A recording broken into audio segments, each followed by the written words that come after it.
you. Thank you.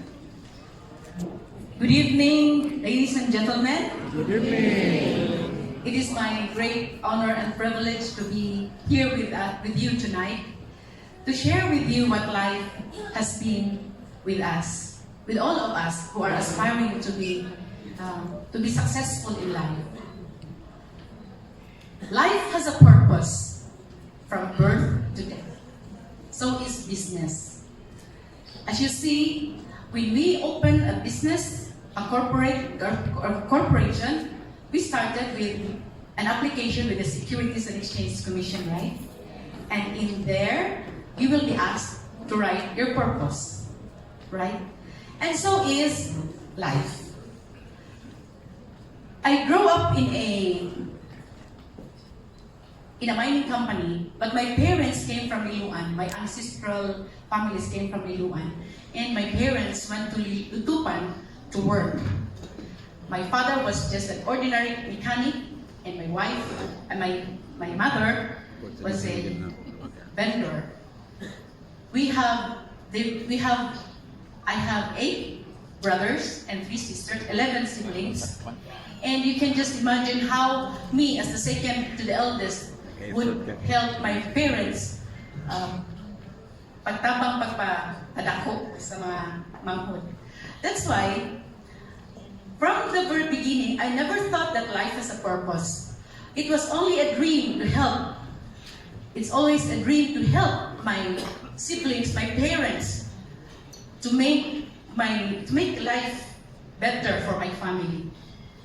I remember when I was young, I went to the church, and I don't even know pinsan ng agad. It was Our Lady of Mount Carmel, the Mother Mary with a child. I remember my prayer. I said, God, I do not know if it's God, the mother, or the child. I did not know at that time. I just said, God, kung madako ko, kanang tagai ko uban na nga takong sweldo.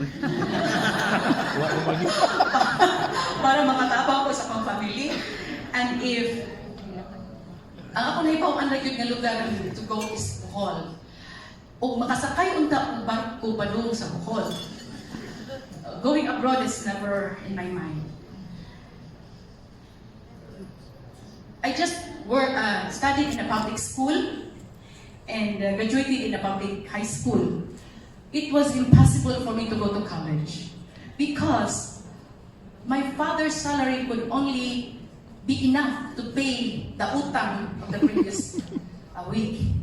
So I had to beg and to cry so hard so that my parents could borrow money so that I can go to college. Yes, I went to college finally. Took a 2-year course. And even before I could graduate, I have to work, I have to look for a job because I want to help my parents. I want to help my younger brothers go to high school. In short, yes, I finished the 2-year course and immediately I worked in a small company in Mandawi where I met my husband. But later I went to work in Atlas Mining, and I was one of the first lady employees working in the mine industry, in the mining operations. I became a secretary there. It was difficult for me to understand how an English boss could give me instructions because I just came from a public school. But indeed, I survived. My only inspiration was really to help my younger brothers and sisters so that they can finish high school. Honestly, it's only me who was able to finish college because my younger brothers could not. So they end up bata-bata, boy, or whatever. Then my husband, I'm so blessed because he saw how difficult our life is, and he also does not come from a good family. He doesn't have. He come from a broken family, and so he said, "I'll help you with my brothers and sisters. We will build up a business." And how could we start a business? We don't have capital. We're just an ordinary worker. So one time, my lolo died, and Kini akong husband was very observant. All my relatives did not work, meaning ningilid sa trabaho because they wanted to lamay the lolo and the lola. Everybody working together, help each other because there was somebody died. Then my husband said, if you can bring all your families together, a big family, imagine 11 brothers and sisters, if you can bring all your families together during bad times, why can't we come together and work for a business that can help each other? So, oh no, sige, let's do that. I invited my families, even my father's friends were there in that small house that we rented. Then we said, let's work together. Are you willing to work with me? My husband said. My brothers were also, sige, bata sila ni Lito. Lito at that time was has a furniture business. So wherever Lito goes, they go with Lito. And then my brothers would help him anday, pintal, anything for the furniture. Then one time, akong brother, he was driving a motorcycle to deliver the goods. He said, no, di ko deliver, mahadlo ko, di ko kayo ang istorya sa security guard. Ingon din si dito, inang security guard, dili gani ka pasudlon, ibilin ang imong deliver, inang security guard siya pag-delivera dito. So anyway, look akong brother, sige, ako lang i-deliver. So, finally, my brother was able to have confidence, no? And right now, he's now the president of Duros Development Corporation.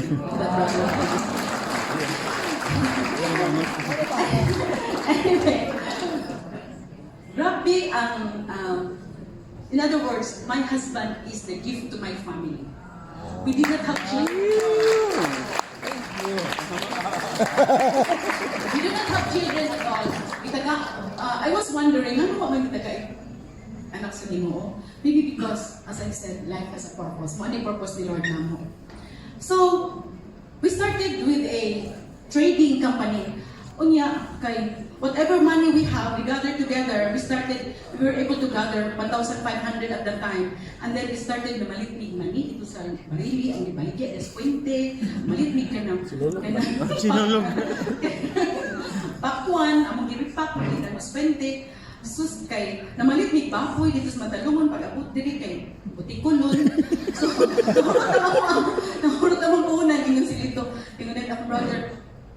Kanang di lang sa kamo dapat og sweldo kay kanang kuan kanang wa nang puhunan ingon si Lito dili. Dubli ko na to tong sweldo para mas mukugi mo. So, no, so ko na to sige lang. So at that time we started trading. All we have to do was to go to a company. One coming from another, unsay inyong kinahanglan? Manday sila na. Mao ni ako kinahanglan, mangilis dito na, na. Tawag din siya na ako mato sa pangitaan ni, panguan, panganibas na ulo yung gikinahanglan. Hindi ko kasabot ani mga, isabot sa ng bearing, mga conveyor bag, wala ko kalibutan na. Ato na sa GS, NPC, ato na dyan dito. Na ako ani, dito na ani anak. Pangitaan ni, ani. Sa spelling, anak. So that's how we started our trading business. We are a family company. It's not easy to have a big company under a big company, a big family. You agree? It's not easy to deal with my brothers, my 8 brothers, and my 3 sisters na inday ko nila ultimo mo palit og kanang refrigerator, inday palit og refrigerator unsay brand. Inday ako anak na gisipon kisay atuon na pulos nila inday. To the extent that I was so attached with my family that one time I had a crisis with my relationship with Lito. Then it was about saying asa man jud ka ito sa pamilya or ari ka nako something like that. We joined a marriage encounter because I want to save our marriage. So I can see how important relationship is. So I have to save our marriage first. Then praise God, Our marriage has lasted for more than 30, pila na tayo? 79. 41. Anyway, and I'm very, very happy and so blessed with that marriage. First, I started building my marriage. Then I worked hard to have a good relationship with my brothers and sisters. I need to have a strong family in order to help them. So, ang family corporation was not limited to my brothers and their wives. I also extended that to my cousins. You know why? Because my father has a very good relationship with his brothers, with his family also. That whenever doon ay mga blessing akong father, di yun na may tago manina i-share sa imong igsuon. So nadana na ako. Una nga, when we started our business, ang mga stockholders, apil ang mga cousins, kay kung grow me, kanang daghan ani ang mga benefit. So, kato ang small business, ingon day kato ang trading business nagsugod og ginagmay, became a nahimo na may trading yun na we deliver to big companies. Dunay usa ka executive in one company is ingon siya nga, family business, layo ra sa katuig anak. You know what? It rings a bell in our mind na dito nga, no, this will work. Not only for now, but for the future generation. So, although, really work hard, that was a challenge for us. And, after 1 year, naghatag na may dividends. Tawag na namo family.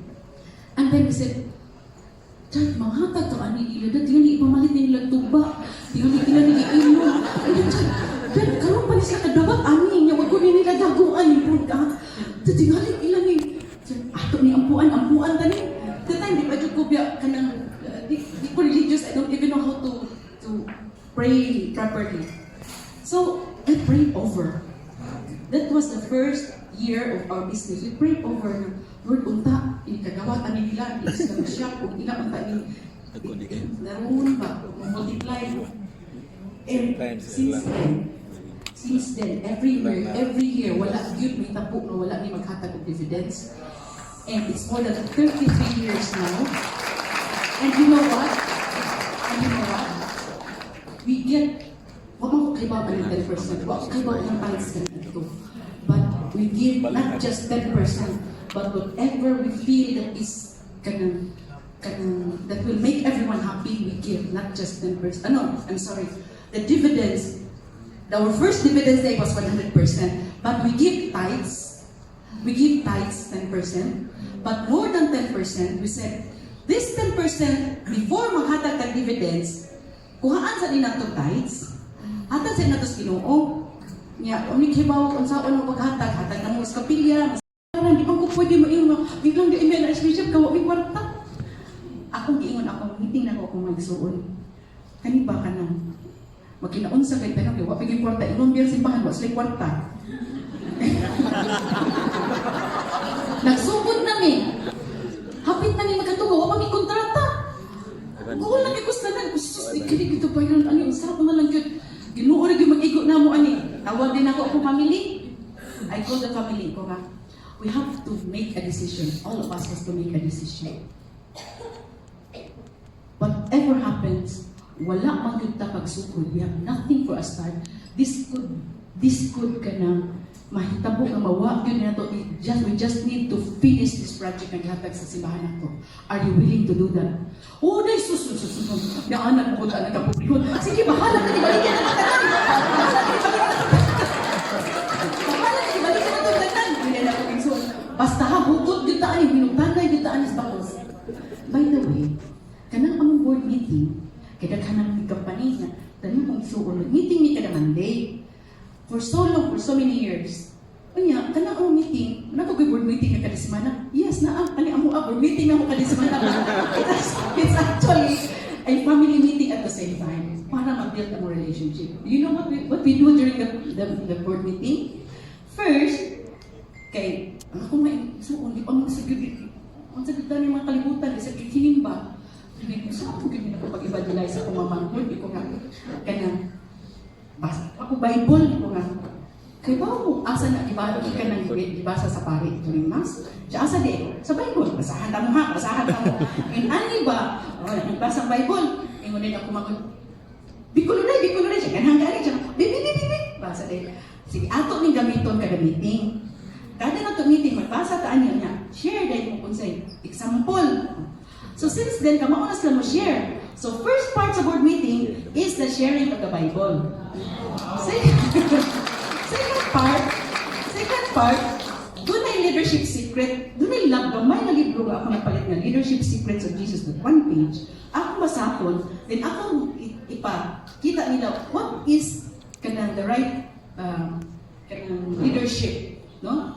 Christian leadership. So sa hinay, mura kong nag-formation sa akong magsuot, nag-formation ko nila. So first part reading the Bible, second part leadership formation, last part na ng business. Usahay, we don't have any business to talk about. But we said, this is a divine appointment. We just have to come every Monday. O mag-istorya mo about family. Iwan mo niya, wag away-away. No. Maay-away. Di man yung may-away. Imagine, lisod gani di mag-away ang pamilya. How much more family running a business? Diba? You know what? Naalang yun ni kanang policy. Ingon niya, mag-away ganita, di good na pwede mag-away o kwarta.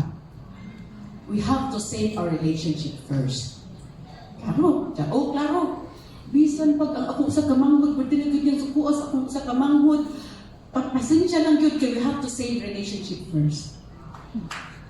Ako binawa relationship over money. I remember kailan mo mong Father Fernando Suarez? Ako lang isip ko. Kato siya, Miko kay Tunako, niya, mangta niya kung gida sa kanang usa ka dako kayo nga iyang mga daghan picture ng amigo mga dato pa developer. Iya kung ipakita nga kaning pamilyahan nagbungkag ni ano kun kaayo nagbungkag ni. Kani nagbungkag ni. Ingani siya na kibaw kag unsa ra gyud sekreto para naapil ang unity. Kanang usaray mo decide, dili tanan mo decide. Mo ba, Father? Siya, yes, just like what you and Lito are doing. See, you grow because everybody believes in you, everybody trusts you. Kay daghan gani ang mo decide, that's the beginning of division. Hala, bitaw timuod, no? So, yung ama kay na siya, mo di ay nga grow ta kay bisan unsa na mo ka yung lain ang mga kinaiya, because they trust me and Lito in our sincerity to help them, they follow us. Going back sa storya na sa madinig ng picture, ako din secret, ako pag umangkod, kani si Rhea, gamay pa din ako ni butang ikuno ko mga picture din ha, hala na kanina. Lang din ni mami. Sige mi, tilan din ako rin hala. So, pwede siya picture. Going back sa real estate. So, muna ito nga, nadaghan na mga properties na palit. Hangtod nga, as a construction group, daghan mo hire na mo kay ipa-develop lang yuta. Kung ano, ubang yuta nga itong i-develop, why don't we develop our own properties? So, then we started our own properties. We started with, it's always, I believe that the success of the business should come from the right intention. Right intention. You know why? When we build our first subdivision, the Woodland subdivision, we always put ourselves in the place of those who are buying our properties. Ingon ko nga, ingos dito, maghimo tag subdivision ka, walay kurado. Maghimo tag subdivision na, kanang naanay mga tanong-daan landscape na ang puyo ka dito, malipayo na ka. So, walay kural ang among subdivision. Perimeter fence lang. Perimeter fence, yes. Of course, perimeter fence. And we see to it na peaceful. O amo maka-assure mi sa among mga clients na peaceful kay tagadita man mi ang tanang tao dito kay mo takod man amo. In fact, doon na baga niya experience pa ka ng tuon na nga, maglakaw rin sila ito, nag-agi naman ang manag-inom bitaw kay ilan na yung taguon o dali-dali ang ilahan niyo. Sabi nga nila ng taguon. Anyway, relationship is very important. Family, community, workers is very important. Very important. Amo yung pangandoy, you know what, in our construction group, we have more than 600 regular employees and thousands of mga subcontractors. Ang ako to instruction sa akong HR, ang akong benchmark, nga wala yung labor case. No labor case. Of course, naagod, pero doon ay mga naagini, tuig na wala, pakpak yun na. And kaloy sa Ginoo ka ng mga nagdugay ba, we have daghan mga strategies nga among gigamit. Basta ang among nagtanaw nila because kami gikan ko empleyado, I know how it feels to be an employee. So mo gyud ang tanaw, to always benchmark that. So from the real estate subdivision, kani maghimo golf course is so ambitious. Nga particular na kung ulang kay nagtugod og golf course dito kada ko kay budget og dili ibaligya. Usaha man ang taon na napagpawi taon. Oy kadako anong pila na 100 million, 600 million na pagtugod. Ayun ta lang daan is hectares. Wala pa, ongoing. Wala sa existing road. Ayun siya. We'll finish it this year. End of this year. Hindi na mo happy din ha. Yung mga amigo giurot na 4 years, ang walang ginay na. Na photo club, FOTO, Friends of the Owners. Naging mo siyang photo club. Pinagkatabuhan yung Friends of the Owners. Friends of the Owners. Relationship. Relationship happen. From golf course, we have developed like mga buckets of developments. And the golf course has become an amenity of all the properties that we're selling. Why am I talking about this? Because as I've said, the intent of whatever you do should come from the heart. You know what, lately, we won a 2 billion contract sa Mactan Airport. It was awarded just this January. And it was really a miracle. You know, it was almost impossible for us to win an airport project because we don't have a track record of that much. We need to have a consortium with another foreign contractor. But then, ang kami atong the agency would really want us to win the one. So, particular mo, last minute nakakuha with me, ang Japan dili good one. There's no Japanese contractor who wanted to work with an airport. We were able to get one, a Chinese contractor. You know, during namin kita State of Duros address every first Friday of January, i-announce na nilito that our company won. We are the first Filipino contractor who won an airport project. Kaya nun, all our airport projects are foreign funded and only foreign contractors can be qualified. So this is, karon, doon na local contractor, Duros pa dyan. I was so surprised when I saw in the Facebook all the comments. Hindi ko paano ko kailan ng mga comments ani, yung sila nga, you deserve it because you're the people and everything. Ha? Yung din ng pagtanaw sa mga tao na mo, I never realized that. And what I have diyan nakasink in na, I said, because this is what we've been doing all these years helping people. We were only known after the IEC Convention Center that was finished. You know what? Bakit ko gamay atong IEC? Pagkahuman na mo ato, we were known all over. Daghan ka ayong gusto makipartner na mo. There was one katong Nalikot sa Landers, kanang convention center. Esperanza Garcia, ihatag sa Duros ang tanan buildings. Sila yung pagkatrabaho because they're happy that we helped them the largest IEC convention. Since then, daghan na kayo gusto maging-partner, but kami silito, sa tinuod lang, we wanted to make our life kanang isod-isod ba. We wanted to enjoy what we're doing. Una nga, usab yun to make us sustainable ba is to have a nice feeling ba kanang wala kay kontra, kanang wala kay resentment, kanang wala kay gipasipadan, wala kay what a beautiful, bisag unsa pa kadako sa problema, no matter how great the challenges are, when you are at peace with anybody, that would be very easy. Love your competitor. Life has a purpose. Life has a purpose. When you were born, ang Ginoo God has already prepared the purpose for you, has already planned everything for you. It is up to you to be sensitive. Basta ang amo na yun, anything that is good comes from God, anything that is not good does not come from God. More good na simple. So, because we are very, now, Why yun eh? hindi na lang kami sa kong. Napalapin ako, sorry na rin. 10 minutes pa, 10 minutes. 10 minutes. 1 minute na lang, sa akong wind up. You know what? When I was young, what ko kay ba when life has a purpose? Along the way, I know, din yung purpose ni Lord na pumili ko. Ganyan na.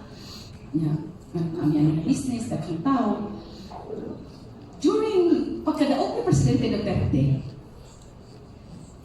tigyan kong ulang kay, I was watching the TV, wow, katagkan mga drug addicts na katungtukan, pagkatagkan kay mga drug addicts na nagawas, surrender. Honestly, I was practically crying. Kadagkan na nanilalo, mga matay din sila. Ang nasa kasi natin, I need to help them. I know na ako something makahimo ani. And dili na ko ikaw, wow. Out of 8 brothers, 4 of them are using drugs. And I had a very hard time helping them para maging sila productive in my own little way. Prayers and everything. That's why they became productive.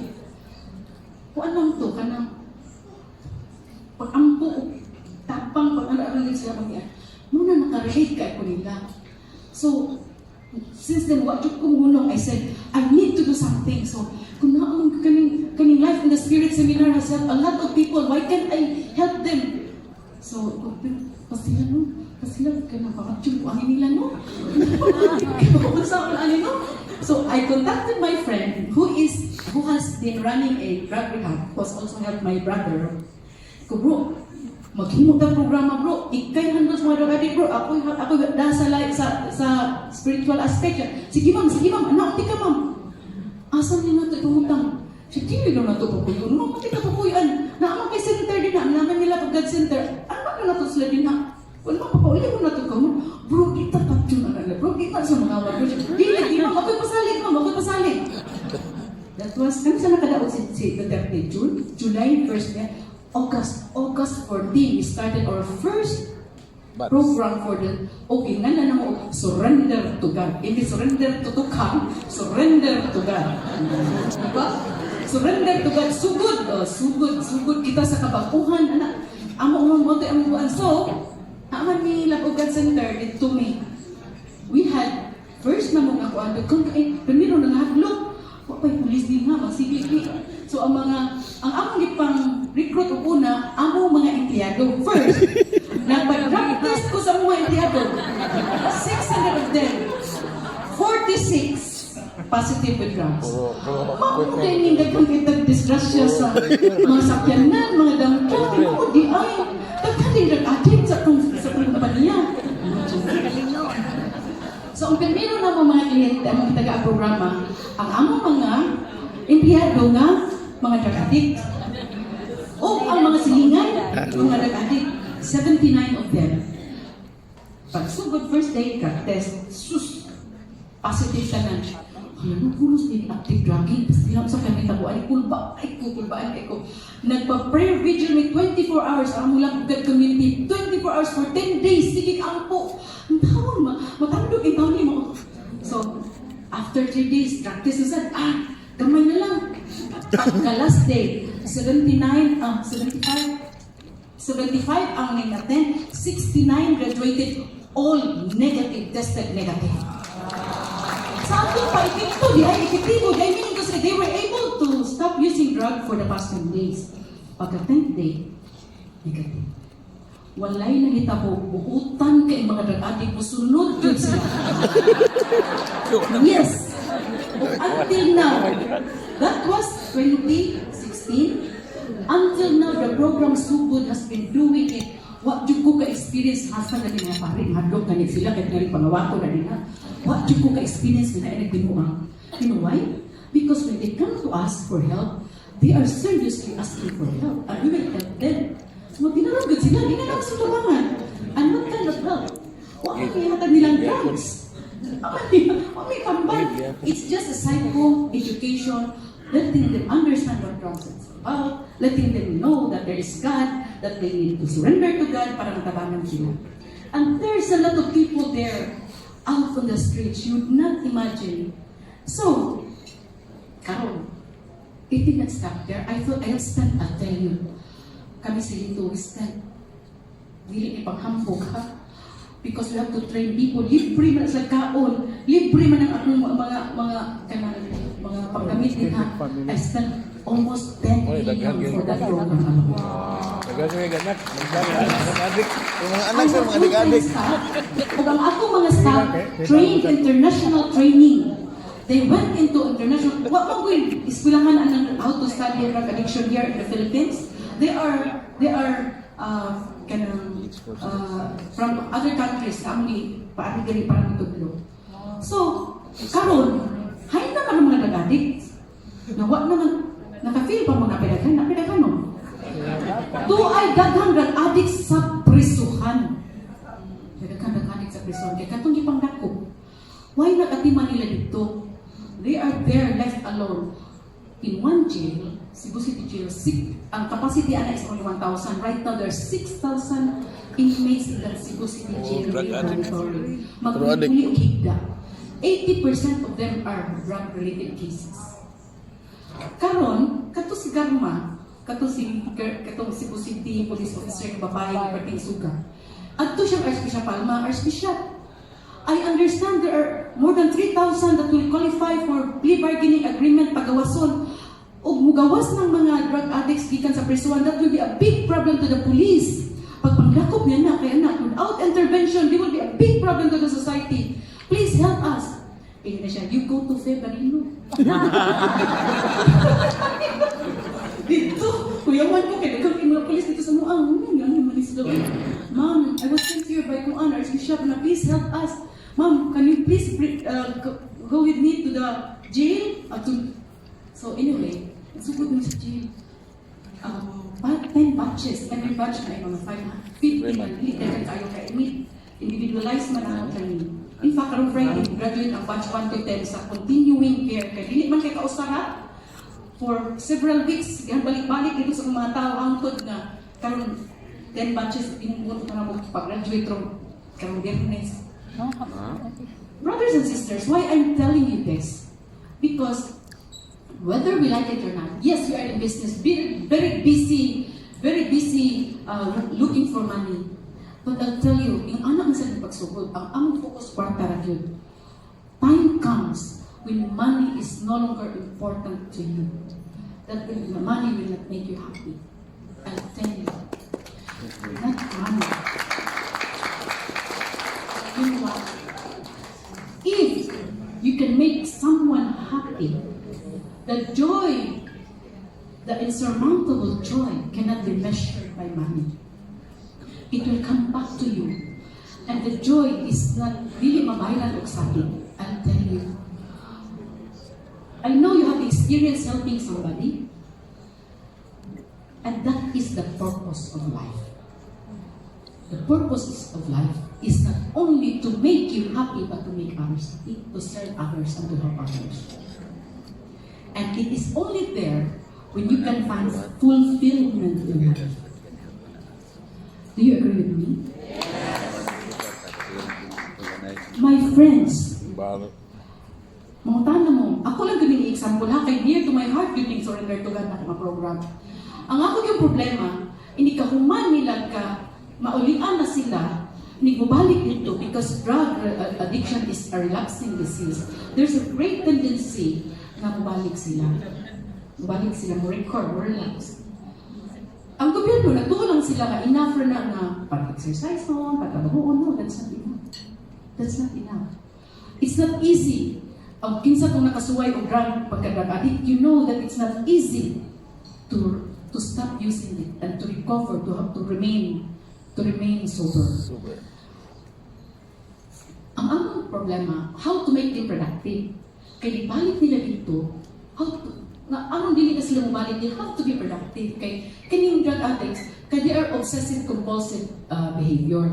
And if they want to do something productive, they will be very effective. Ug mao na ang mga experience. Katong mga drug addicts sa among kumpanya, among gi-undergo og rehabilitation, pagbalik nila dito sa among kumpanya, very productive. Believe it, very productive ang among mga katong inibalik nila dito. But they have to be continuously monitored. Right now, Lito has a vision, has a dream. 5 years ago pa niya nga gusto siya magtukod og Duros Academy. Ang sa mga Duros Academy siya nga frustrated kay gusto mga tao kay kada nato aki na nagungko niya dili maayo og quality sa trabaho, maghimo tag academy nga mag-train nila on proper skills so that we will have a kanang nindot ang ato ang mga produkto.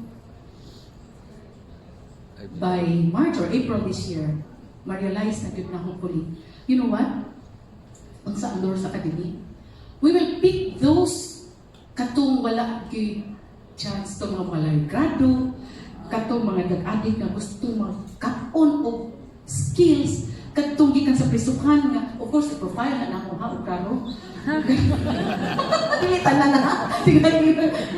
Wagi na profiling. Ako na silang nagkuna, ako gipalit nga property, namin gipalit nga property dito sa Compostela nga worth 10 million, already building and everything, 10 million. We'll put them into a scholarship, a 1-year scholarship. 2 months, stay in the academy with all the human skills, formation and everything, and basic skills. After that, we will hire them in our, i-train na mo sila o basic construction skills, and then we will hire them into our projects for 1 year, and then at the end of the, of course, nag-hire na mo kanang, with constant monitoring, we will give dignity to an ordinary construction worker. We will give na ang ordinary construction worker need not go abroad para lang makadawat og sweldo nga even enough for their family here in the Philippines. An ordinary nga walay grado katong mga gipag-reject na kay dili makatrabaho kay naay mga criminal record, we will hire them, we'll train them, we'll give them bundle of skills so that there's a dignity of a construction worker. Kung maatay mga productive workers, skilled, you can expect better quality of buildings, houses, roads. Everybody will benefit. We will, among dream nito, and this is happy na good name realize because we have already profiled them and very soon magsugod na. We will make them na inikahuman nila, inibang construction workers nila after 1 year, pwede na sila mahimong team of contractors. Yes, subcontractors. Skilled contractors, skilled workers. And there, makaingon ako nga, usa lang or mas may daghan, makakita tayo are productive, then we will be, makaingon yun nga, I have fulfilled my mission. My friends, if it's okay with you, I leave you with a video of how the reality of helping not just one but a family if you just give yourself and serve for a purpose. Thank you, and please watch this video.